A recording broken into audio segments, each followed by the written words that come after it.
Just a Duet. A Peracebth Show Choir Alternate Universe Fanfiction, Part 3. I'll admit, you aren't a bad driver, Annabeth said.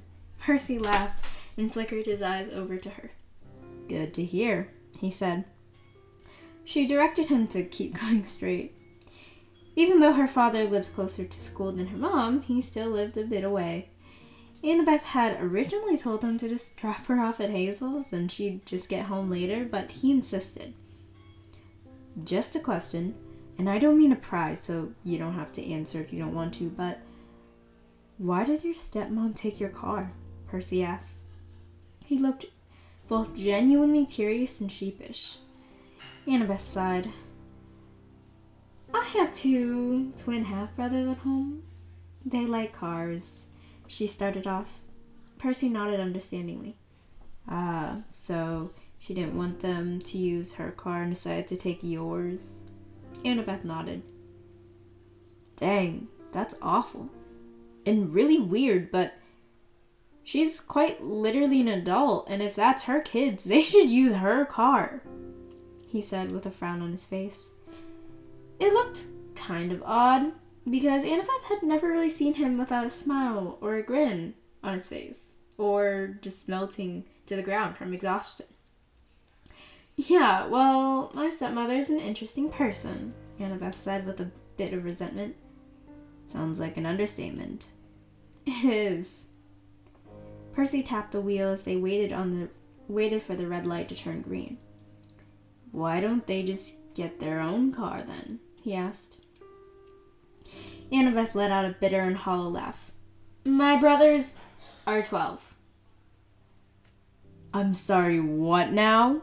Percy nearly shouted. He looked at her with the most bemused expression she had ever seen, and Annabeth didn't even bother stifling her laughter. She had a feeling that she'd get that reaction from him, and it was kind of worth it to tell him all about it, just to see him look like a bug. Huge eyes, high eyebrows, and mouth agape to the ground. 12? They can't even drive. Why? No offense, but your stepmother is crazy, he said with a huff. After a minute, he spoke again. I say that as nicely as I possibly can. Don't bother. She is crazy. I don't like her. Annabeth's face grew dark.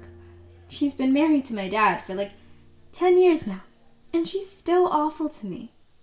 Ever since she met me, she hasn't liked me in the slightest bit.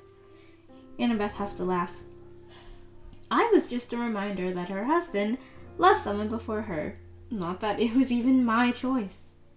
Growing up, she ignored me and told me just to do chores. That's all we've ever been, she admitted. That is so messed up, Percy said with anger. Annabeth shrugged. That's life for you, she said easily. It shouldn't be, Percy pointed out. But they both knew that she already knew that. The light flashed green, and Percy pulled ahead. Annabeth motioned for him to take a left at the next stop, and they both just sat in silent fury. It has honestly been a while since Annabeth had gotten to talk about her stepmother, and usually when she did, people would just tell her to try and get along with her because it's her stepmother. But that title meant nothing if the woman was just going to ignore her.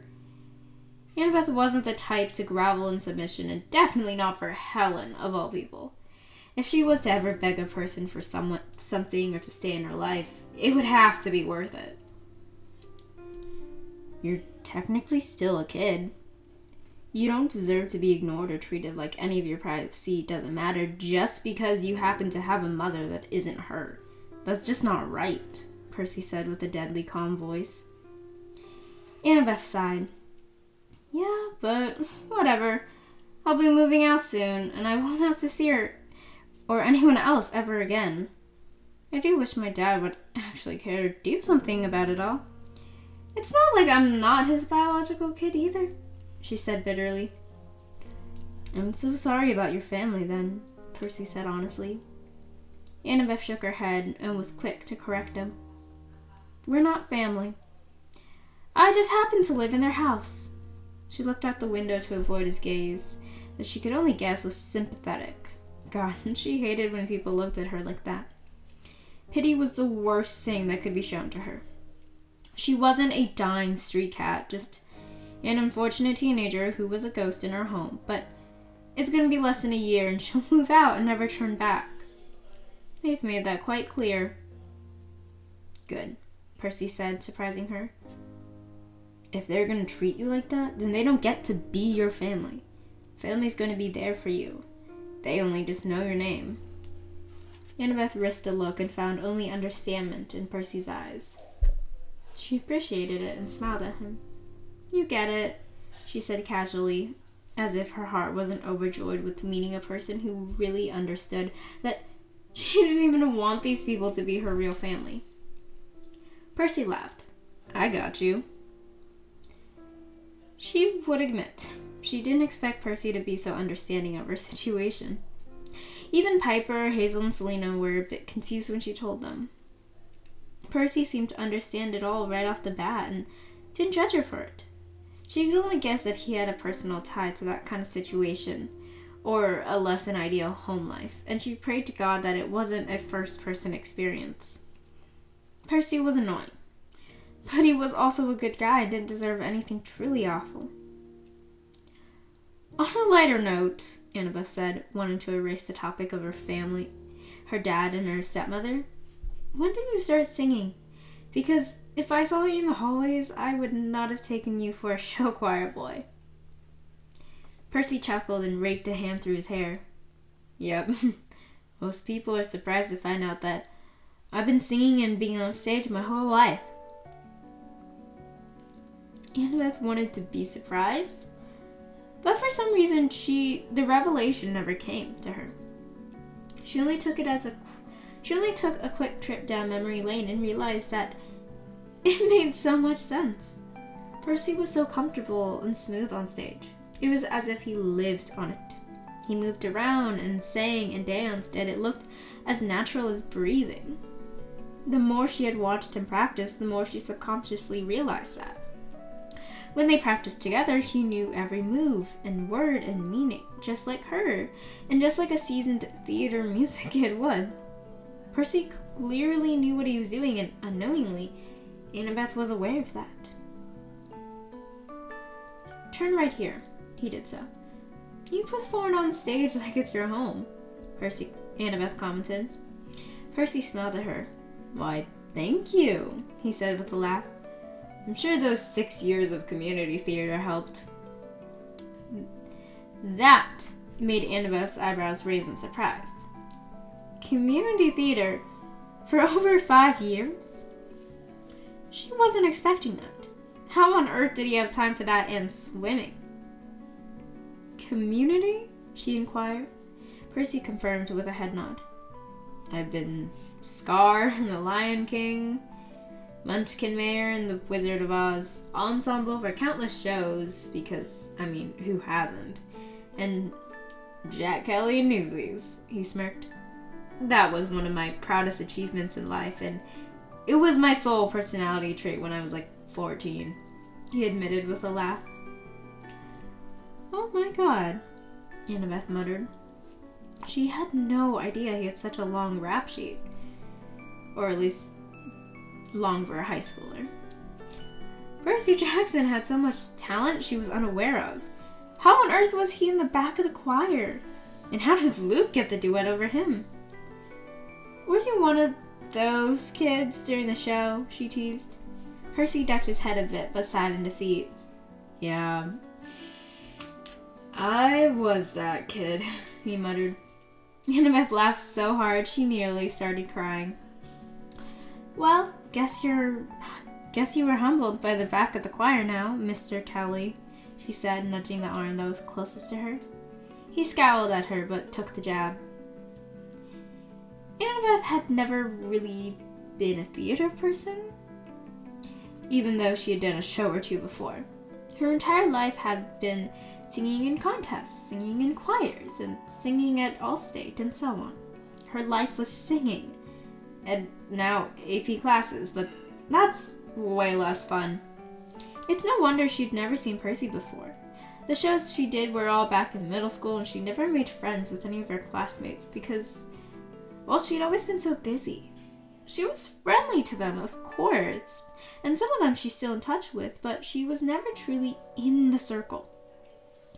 The only real thing she remembered from her community theater days was being Charlotte in 13. Her young 11-year-old self cried when she got back their cast list because she thought she was going to be Ariana Grande, and getting cast as Elle Woods in Legally Blonde.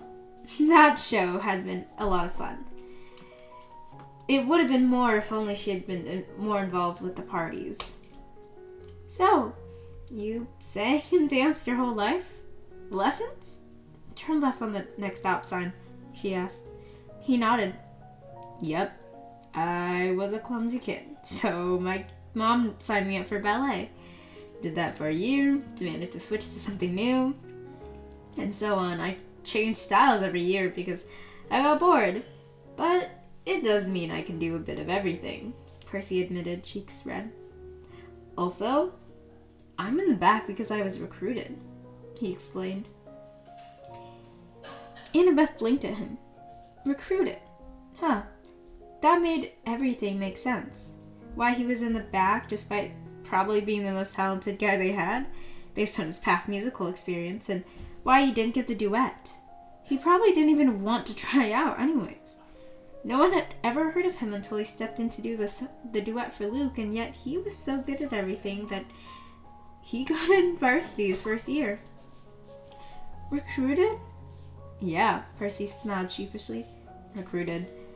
Mr. Brunner is a friend of my mom's boyfriend. He helped me a lot growing up because I'd always get in a lot of trouble. He knew I could sing, so he asked me if I would do it this year, and as a favor, I said yes. So that's why you're in the back. You're not supposed to be there, Annabeth said idly.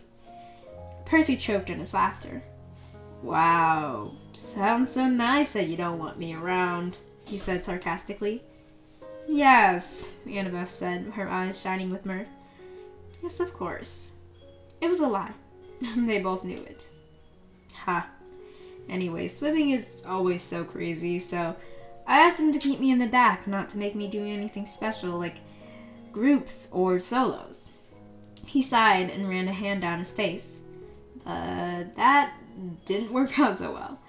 Luke had to go off and steal the principal's chair.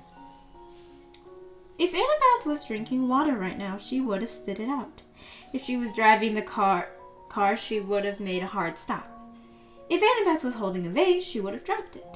However, she was not in any of those situations and was instead just sitting in a car, so she just shouted, What? Her eyes rapidly blinked. That's what he did to get a suspension. Why on earth? She muttered.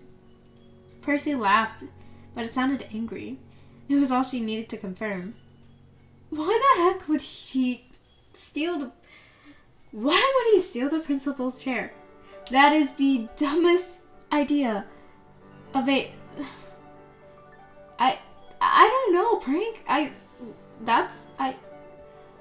That I have ever heard of. It is does that kid have any brain cells? She rambled angrily. Percy scoffed. I doubt it. Jesus Christ, that was supposed to be my duet partner. At least you don't steal principal chairs, she sighed. Percy smirked at her. Don't hold your breath, he teased her. She pointed a finger at him threateningly. If you do, I will end you. He surrendered, and Annabeth smirked in triumph. She knew she had one heck of a death glare. So, what about you? What got you to be the show choir queen you are now? Percy saw her roll her eyes. It's not just me that calls you that, he said defensively. All of the guys call you the queen, and even Mr. Brunner mentioned it once. You're just dedicated and really good, and everyone knows your name. It's supposed to be a compliment, he cried out. Annabeth scoffed. Doesn't sound like one. It is. She stared at him blankly till he looked away uncomfortably. It's It's supposed to. You're just the queen of the entire department, simple as that. The freshmen look up to you, the girls want to be you, and the boys don't want to be your partner because you're too good and they'll look bad. Annabeth rolled her eyes again. I'm not trying to be mean. I'm aware, Annabeth said dryly. Well, singing has always been the only thing I was good at, so it was all I'd do. I made my parents take me to contests and give me lessons, and here I am. She laughed a bit. Queen of Show Choir, as you all apparently say. Well, Percy grinned. You've earned that title fair and square. Annabeth smiled at him genuinely. It was perhaps the first time she'd done so. Percy smiled back, and somehow the realness of it made her chest feel warm and tight. She pushed away whatever those thoughts could be down below because she did not have time to worry about it. Anyways, my house is right over there, she said, pointing to the massive thing while wincing. Percy tried to hide a shock, but failed. Miserably. It's funny to Annabeth because he should be a better actor. Thanks for the ride, she said, getting out of the car and swinging her bag over her shoulder. Percy leaned over the window. No problem. Anytime, he said, and waved. Annabeth waved back, feeling a little bit dumb, but then she genuinely smiled at him again, and it felt like now they were friends. Huh. Fun,